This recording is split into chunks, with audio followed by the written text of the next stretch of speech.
वाले लोग और कुछ खरी बोली जो मेरठ अराउंड के लोगों में बोली जाती है, इन सब के मिशन से उर्दू का जन्म हुआ। और उर्दू को प्रमोट करने में अगर आपको याद होगा और अगर आप हिस्ट्री को थोड़ा सा खंगाले में तो आप पाएंगे कि उर्दू को प्रमोट करने में हिंदी के शायरों का और उर्दू के शायरों का दोनों का बहुत बड़ा रोल है। दोनों शायरों ने इसे बिना किसी भेदभाव के, बिना किसी मजहब के पैरामीटर के इसे प्रमोट किया, तभी आज उर्दू सभी को सभी के मानते हैं, उर्दू को जानते हैं इसके बारे में। और एक चीज और मैं जो सिमिलरिटी बताऊंगा आपको हिंदी के बीच में और उर्दू के बीच में, कि हिंदी की व्याकरण और उर्दू की व्याकरण दोनों के अंदर जो है काफी सिमिलरिटीज है। इसी कारण जो उर्दू है उसे हिंदी की बहन बोली, सिस्टर लैंग्वेज कहा गया है। यह बहुत बड़ी बात है। अब जो लोग आपस में बांटते हैं वो शायद अगर हम किसी को मां बोली बोले तो ये बहन बोली है, यानी कि हमारी मासी से भी हमारे को अलग करने की बात करते हैं। ऐसे लोग हमेशा समाज के लिए, देश के लिए खतरनाक रहते हैं। अब जो इसके ऊपर सियासत कर रहे हैं, थोड़ा सा जाएं जरा हम नायब तहसीलदार की जो पोस्टें निकली। अब नायब तहसीलदार की जो पोस्टें निकली तो हमें पता होना चाहिए कि 2019 के रीऑर्गेनाइजेशन एक्ट के अंदर 5 ऑफिशियल लैंग्वेजेस डिक्लेयर हुई, उर्दू, कश्मीरी, डोगरी, हिंदी, इंग्लिश। ये हम सबको पता है।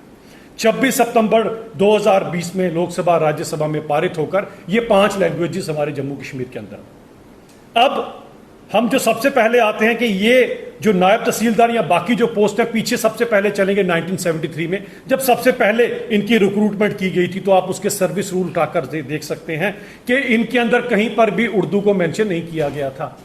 1973 जब शायद मैं और हमारे साथ के भी बहुत सारे लोग पैदा भी नहीं हुए होंगे, जब सबसे पहले आपने अपॉइंटमेंट की थी तो सर्विस रूल्स के अंदर, सरकार तो नेशनल कॉन्फ्रेंस की थी, सर्विस रूल्स के अंदर कहीं पर भी आपने उर्दू का मेंशन नहीं किया। और यह प्रैक्टिस 3 दशकों तक चली साथियों, 3 दशकों तक, 30 साल तक यही चीज रही कि कहीं पर भी इसको मैंडेटरी नहीं कहा गया।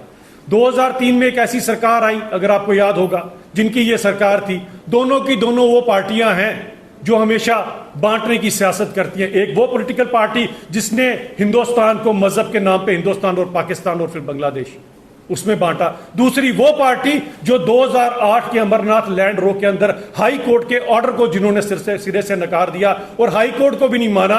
और आपको याद है जम्मू वर्सेस कश्मीर, कश्मीर वर्सेस डोगरा, और अमरनाथ लैंड रो में 2-3 साल तक, 2-3 महीने तक हमारा आपस में कंट्रोवर्सी कराकर रखी। ये 2 वो पॉलिटिकल पार्टीज थी जिन्होंने सबसे पहले इस चीज का बीज डाला।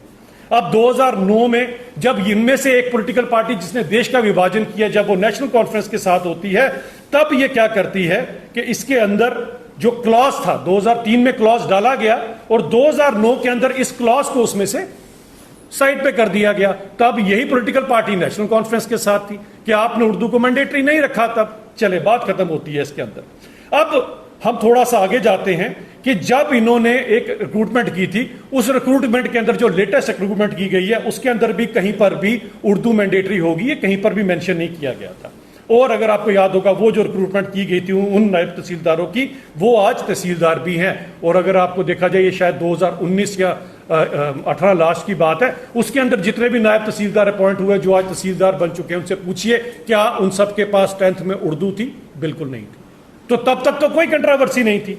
लेकिन जो लोग यही सियासत करते हैं उनको यह पता होना चाहिए, जब रीऑर्गेनाइजेशन एक्ट के बाद हमें 5 भाषाएं दी गई और 5 भाषाओं के बाद आज अगर आप एक पर्टिकुलर एग्जाम के लिए उर्दू को मैंडेटरी करते हैं तो भारत देश के आर्टिकल 14 से लेकर 18 तक राइट टू इक्वलिटी का सबसे पहले आप उसके खिलाफ जा रहे हैं। राइट टू इक्वलिटी के अंदर तो सबको पूरे का पूरा हक होना चाहिए। पिछले दिनों एक एडवर्टाइजमेंट निकली तो जम्मू के मैक्सिमम बच्चे थे, उनको डिस्क्वालीफाई कर दिया गया सिर्फ इसका क्राइटेरिया लेकर।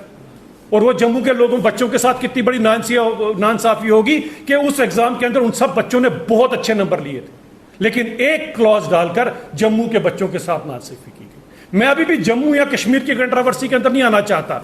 कश्मीर में भी बहुत सारे लोग ऐसे हैं जो उर्दू नहीं जानते, लिखना नहीं जानते, तो उनका क्या होगा? ऐसे बच्चों का क्या होगा? इनके लिए क्या राइट ऑफ इक्वलिटी भारत देश ने जो संविधान किया है, क्या उनका हक नहीं बनता?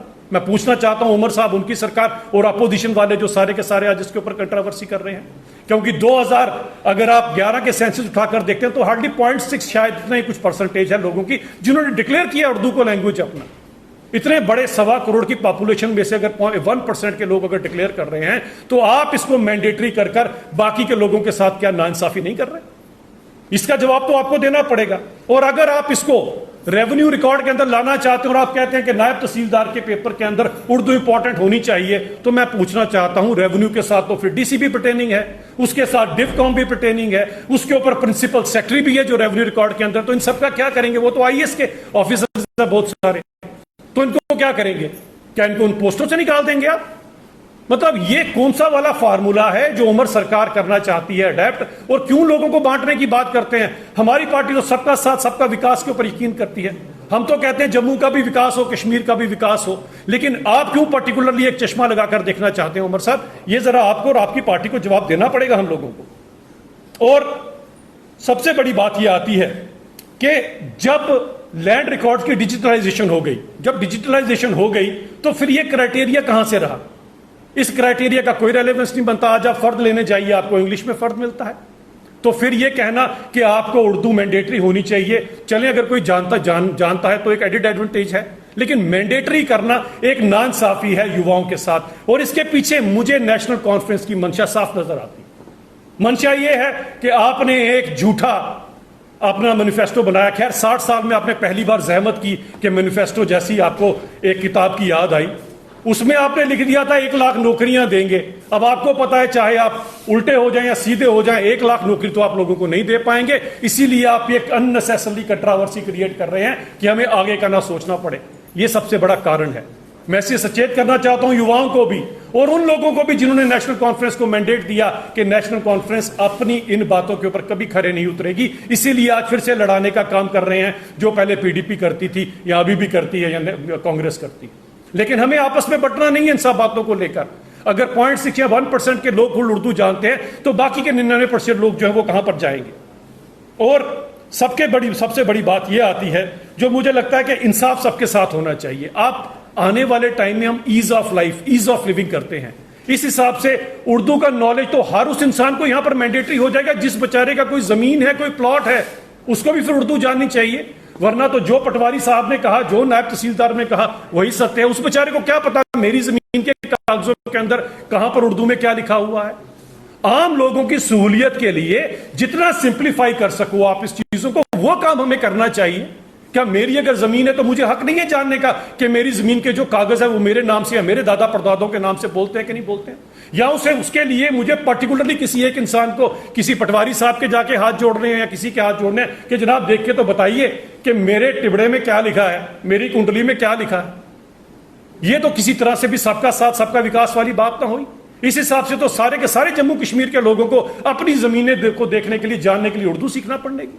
हम तो डिजिटलाइजेशन करके भारत को आगे लेकर जाना चाहते हैं, आप हमें पीछे धकेलना चाहते हैं। और अगर उमर साहब और बाकी की अपोजिशन पीडीपी वाले अगर आपको सही में ही इन चीजों को लेकर आप लोगों को बरगलाना चाहते हैं तो सबसे पहले अपने उमर साहब ट्विटर अकाउंट ठीक कर लीजिए। ट्वीट क्यों इंग्लिश में करते हैं आप? उसे भी उर्दू में कीजिए। देखते हैं कितने लोग आपके ट्वीट को पसंद करते हैं, कितने डिसलाइक और कितने पढ़ पाते हैं कि आप क्या कहना चाहते हो। खुद की भाषा लोगों तक पहुंचानी है तो आपको ट्विटर इंग्लिश में चाहिए।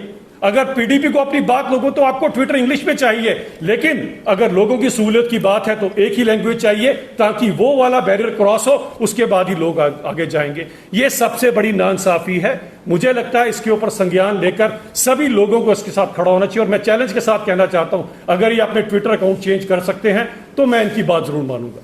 बहुत बहुत धन्यवाद। सवाल रहेगा मेरा, डिप्टी सीएम का ये कहना था कि अवाम को शुक्रिया अदा करना चाहिए उमर अब्दुल्ला साहब का, कितने समय के बाद जो है उन्होंने नौकरियां लाई है, नोटिफिकेशन जारी किया है, उन्हें शुक्रिया अदा करना चाहिए कि आपके बारे में जो है वो इस समय उमर अब्दुल्ला साहब सोच रहे हैं। उमर जो है वो एक सेकेंडरी है, एक सेकेंडरी प्रॉब्लम है। देखें, शुक्रिया तो लोग बेचारे अभी तक वो डेली वेजर भी कर ही रहे हैं। इनका वो 2.5 लाख नौकरियां उन्होंने दी थी, 500-700 रुपए के ऊपर लोगों का जो खून चूसने का काम किया था, वो भी बेचारे शुक्रिया कर रहे हैं। वो एसपीओ जिनसे 800 रुपए की नौकरी कराई थी 20-20 साल तक, वो भी शुक्रिया कर रहे हैं। ऐसा शुक्रिया तो उमर साहब को ही मंजूर है। हम तो सबका साथ सबका विकास करते हुए जो 42,000 नौकरियां 2019 के बाद दी गई, वो हकदार को हक दिया गया, एक भी बैकडोर अपॉइंटमेंट नहीं की थी। सबका साथ सबका मैं आपको याद दिलाना चाहता हूं, लेकिन 100+ करोड़ का प्रोजेक्ट सिर्फ कश्मीर को गया हुआ है, जम्मू क्यों नहीं गया? देखें, जहां तक केंद्र की बात है, जितना जम्मू का हक बनता है जम्मू को मिलता है, जहां पर कश्मीर का हक है वहां कश्मीर को दिया जाता है। आज तक हमने कम से कम ये काम नहीं किया। वो पर्टिकुलर प्रोजेक्ट हो सकता है वहां जरूरत हो उसकी, जब हमारे को जरूरत होती है तो हमारे पास भी आता है। जसरोटी साहब, मेरा सवाल है, मैं आपको याद दिलाता हूँ 2014 का ललकार रैली में प्रधानमंत्री नरेंद्र भाई मोदी जी ने कहा था कि हमें वोट दो, भाजपा को वोट दो, हम जितने भी डेली वेजर हैं सभी को पक्के कर देंगे। 11 साल हो गए हैं और आप ये ठीकरा जो है पुरानी सरकारों के ऊपर फोड़ रहे हैं। क्या कहेंगे? आप चाहते तो एक चुटकियों में ये काम हो सकता था।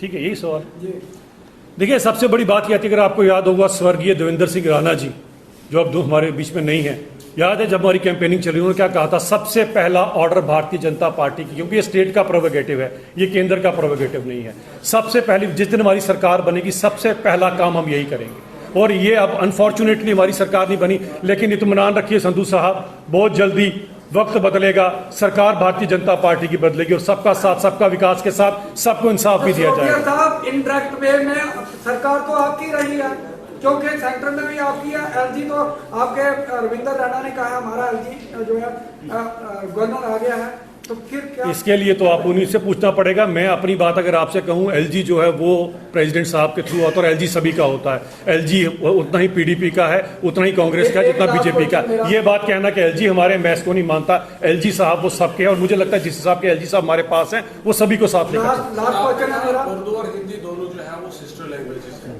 हिंदी के मुकाबले में उर्दू जो है वो ग्लोबली ज्यादा जो है वो बोली जाती है। आपको नहीं लगता है कि इंस्टेड ऑफ इसको रोकने के लिए उर्दू को पढ़ाने का जो है वो ज्यादा जोर दिया जाना चाहिए? देखें, जिसकी जो मन करता है वो जरूर पढ़े। मेरा तो ये मानना है कि भाषा में, फिर अल्लामा इकबाल को आपको याद कराऊंगा कि मजहब नहीं सिखाता आपस में बैर करना, तो भाषा कहाँ सिखाती है? जिसको जो अच्छा लगता है। बड़ी बात भाषा क्यों बनाएगी? भाषा बनाई गई कि मैं अपनी बात आप तक कह सकूं। अभी तक हम पक्षियों से बात क्यों नहीं कर सकते? हमें पक्षियों की भाषा समझ नहीं आती। अगर कल हमें उनकी भाषा समझ आएगी, शायद हम उनसे भी बात करें। ये पेड़ पौधे भी बोलते हैं, उनकी भाषा भी हमें समझ नहीं आती, कल उनकी भाषा समझ आएगी तो शायद हम उनको भी करेंगे। अगर पेड़ पौधे उर्दू बोलेंगे तो मैं जरूर वो भाषा सीखूंगा, अगर वो हिंदी बोलेंगे तो हिंदी भाषा आती है। मुझे लगता है कि भाषा का माध्यम है एक दूसरे से वार्तालाप करने का, तो बेस्ट पॉसिबल। इस पर कंट्रोवर्सी क्यों करनी? उर्दू का ओरिजिन हिंदुस्तान से है जनाब। तभी मैंने कहा कि अगर हम हिंदी को माँ बोली समझते हैं तो उर्दू मासी बोली हुई है हमारी, इसीलिए आपस में माँ और मासी में भेद नहीं होता।